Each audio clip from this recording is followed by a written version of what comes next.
What if I showed you that with one chord shape, you could play 4 different chords? Up and down the neck, break out of that first position box, really just get some beautiful tones and some textures up and down the neck with one chord shape. Okay, it's like 1.5 chord shapes because like there's another half a chord shape right here. We're gonna get into that. We're gonna do this with the song Gratitude by Brandon Lake because it's the perfect song for it. We're doing this in the key of E. My name is Kasha. This is Mid-Song Guitar. Let's get into it. We're doing this in the key of E, like I said, so we're gonna start with an E chord. So, E chord, right there. Basic E chord, nothing special, nothing fancy. But a lot of times you can play an E chord with your last 3 fingers. You can play an E chord with your first 3 fingers.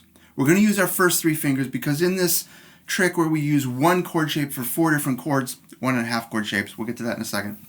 We're going to use our first 3 fingers. That's going to be the easiest way to get us up and down the neck.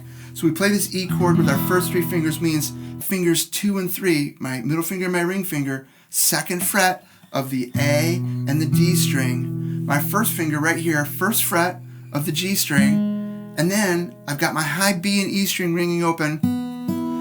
That's an important part of this. Every single one of these chords we're about to play, you leave that high B and E string ring open because they're going to create a pedal tone that unites the sound of all of these chords.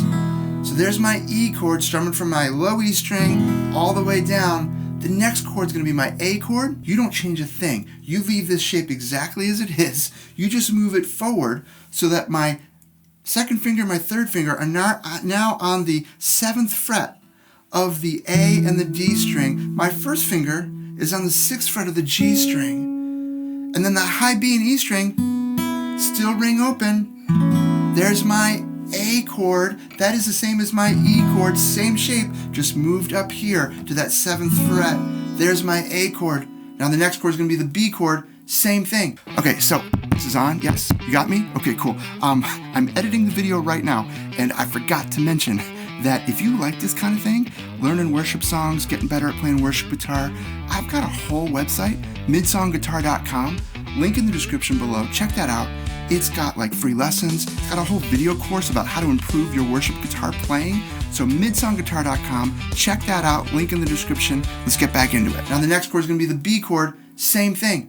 Don't change anything. Leave that shape exactly the same. Just move it forward 2 frets. So now my 2nd and 3rd finger are on the 9th fret of the A and the D string. My 1st finger is on the 8th fret of the G string. I leave the high B and E string ring open. Now that's my B chord. So now I've seen my E chord, I've seen my A chord, I've seen my B chord. There's one more chord here. This is where I got that extra half a chord shape that's a little bit different, but it's going to be my C sharp minor. All right, my C sharp minor, here's how you do this. Take this 1st finger and just move it forward 1 fret on the same string, on the G string. So now it is on the 9th fret of the G string. You take now your ring finger and your pinky and you put them on the 11th fret of the A and the D string. 1st finger, like I said, on the 9th fret of the G string. You leave that high B and E ring open. That's going to be my C sharp minor. That's my C sharp minor chord right there because it's not that much different. There's my B and I just come up 2 frets, but I use my pinky and my ring finger. And now that's going to be my C sharp minor shape. So I've got my E chord, I've got my A chord, I've got my B, and I've got my C sharp minor. There's one more thing you need to know. And that is that in each of these chords, I am wrapping my thumb around very lightly to just rest on that low E string, on that top string, so that it mutes it out. So when I strum, you hear it just catches that low E string.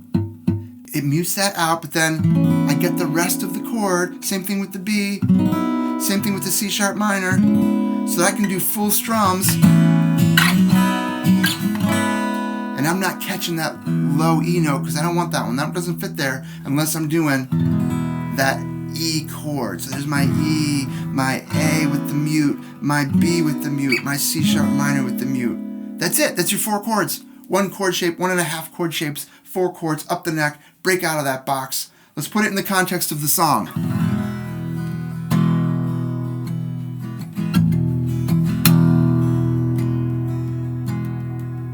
All my words fall short.